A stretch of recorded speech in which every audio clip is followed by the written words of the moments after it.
আমি সোমা, আপনাদের স্বাগত জানাচ্ছি নিউজ আওয়ারে। আসুন দেখে নিই এই মুহূর্তের কিছু বিশেষ খবর। দুটি লরির রেষারেষির ফলে সংঘর্ষে জখম হলেন 4 জন। বুধবার সকালে পূর্ব মেদিনীপুরের কোলাঘাট থানার অন্তর্গত হলদিয়া মোড়ে 6 নম্বর জাতীয় সড়কে দুর্ঘটনাটি হয়। গাড়িগুলি খড়গপুর থেকে হাওড়ার দিকে যাচ্ছিল। দুর্ঘটনায় গুরুতর জখম হয়েছেন দুটি লরির চালক এবং খালাসি। প্রথমে তাদের স্থানীয় হাসপাতালে ভর্তি করা হয়, পরে আশঙ্কাজনক অবস্থায় একজনকে কলকাতায় স্থানান্তরিত করা হয়েছে। গাড়ি দুটি আটক করেছে পুলিশ। উত্তর পূর্বাঞ্চল জুড়ে বিদ্যুৎ বিভ্রাটের জেরে এ রাজ্যের অধিকাংশ জায়গায় মিটে গেলেও এখনও অন্ধকারে দক্ষিণ 24 পরগনার জয়নগরের মানুষ।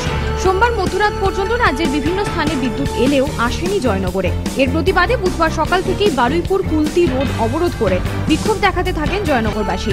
এলাকাবাসী তো বটেই, বিদ্যুতের অভাবে প্রাণ ওষ্ঠাগত স্থানীয় হাসপাতালের রোগীদের। বিদ্যুৎ দপ্তরের কর্মীরা ঘটনাস্থলে পৌঁছেছেন, সমস্যা সমাধানের চেষ্টা চলছে। মিড ডে মিলের জন্য আর বাড়ি থেকে থালা বয়ে নিয়ে আসতে হবে না। এবার থেকে প্রাথমিক বিদ্যালয়ে মিলবে মিড ডে মিল খাওয়ার থালা। না, রাজ্যে সর্বত্র নয়, আপাতত পুরুলিয়া জেলার বাঘমুন্ডি ব্লকেই প্রাথমিকভাবে শুরু হয়েছে থালা বিতরণের কাজ। বাঘমুন্ডির কংগ্রেস বিধায়ক নেপাল মাহাতো তার বিধায়ক তহবিলের টাকা থেকে রাজ্যেই প্রথম চালু করলেন মিড ডে মিলের জন্য থালা বিতরণ কর্মসূচি। প্রাথমিক পর্যায়ে 12,500 থালা বিতরণ করা হলো। ধীরে ধীরে ব্লকের সবকটি স্কুলেই থালা বিতরণ করবেন তিনি। বইপত্র আনার সঙ্গে সঙ্গেই থালা বয়ে নিয়ে আসার যে বাড়তি বোঝা তা কমে যাওয়ায় আনন্দিত খুদেরা। শিক্ষক আর অভিভাবকরাও স্বাগত জানিয়েছেন এই উদ্যোগকে। ফের বেআইনি শব্দবাজি আটক করল পুলিশ। সোমবার গভীর রাতে বর্ধমান থানার পুলিশ টিকে পাড়ার একটি বাড়ি থেকে 2 কুইন্টাল শব্দবাজি উদ্ধার করে। গোপন সূত্রে খবর পেয়ে ওই অভিযান চালায় পুলিশ। ঘটনায় জড়িত সন্দেহে শেখ পিকু নামে এক ব্যক্তিকে আটক করা হয়েছে। এবার আগরপাড়া রেল স্টেশনে উদ্ধার হলো মাও পোস্টার। মঙ্গলবার দুপুরে পোস্টার উদ্ধারের ঘটনায় চাঞ্চল্য ছড়ায় স্টেশন চত্বরে। 1 নম্বর প্ল্যাটফর্ম আর টিকিট কাউন্টারের পাশে লাল আর কালো কালিতে লেখা পোস্টারগুলি দেখতে পেয়ে রেল পুলিশে খবর দেন নিত্যযাত্রীরা।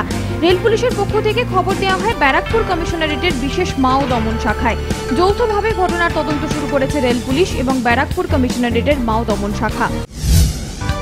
দক্ষিণ 24 পরগনার বারুইপুরের অপহৃতা কিশোরী উদ্ধার হলো সোমবার রাতে। বারুইপুর মহিলা থানার পুলিশ মগরাহাট থেকে উদ্ধার করে ওই কিশোরীকে। অপহরণে জড়িত সন্দেহে কুতুব সর্দার নামে এক যুবককে গ্রেফতার করা হয়েছে। চলতি মাসের 27 তারিখ বারুইপুরে তার মামার বাড়ি থেকে অপহরণ করা হয় ওই কিশোরীকে। 28 তারিখ সকালে 1 লক্ষ টাকা মুক্তিপণ চেয়ে ফোন আসে কিশোরীর পরিবারের কাছে। ওই দিনই বারুইপুর থানায় লিখিত অভিযোগ দায়ের করেন ওই কিশোরীর বাবা এবং তার মামা। শেষ পর্যন্ত মোবাইল ফোনের সূত্র ধরেই কুতুবের হদিশ পায় পুলিশ। ধৃত কুতুবকে মঙ্গলবার বারুইপুর আদালতে তোলা হলে তাকে 14 দিনের পুলিশি হেফাজতের নির্দেশ দেয় আদালত। সাইকেল চুরি করতে গিয়ে হাতে নাতে ধরা পড়ে যাওয়া এক যুবককে ব্যাপক মারধর করে পুলিশের হাতে তুলে দিল জনতা। মঙ্গলবার উত্তর 24 পরগনার জগদ্দল রেল স্টেশন সংলগ্ন সত্যজিৎ পল্লীতে শিবু বিশ্বাস নামে এক ব্যক্তির বাড়িতে ঢুকে সাইকেল চুরি করে পালাতে গেলে ধরে ফেলেন স্থানীয় বাসিন্দারা। এরপর প্রখর রৌদ্রে ওই যুবককে ল্যাম্প পোস্টে বেঁধে রেখে শুরু হয় গণধোলাই। পরে জগদ্দল থানার পিসি পার্টি এসে জনতার হাত থেকে উদ্ধার করে তাকে। গুরুতর আহত ওই যুবক ভাটপাড়া হাসপাতালে ভর্তি। বিদ্যুৎ বিভ্রাটের জের এবার ইসিএলেও। মঙ্গলবার ইসিএলের সোদপুর এরিয়ার 3A পিচ কলিয়ারির 600 ফুট গভীরে কাজ করে উপরে ওঠার সময় বিদ্যুৎ বিভ্রাটের জেরে 150 ফুট ওঠার পরই 6 জন শ্রমিক সহ আটকে যায় একটি ডুলি।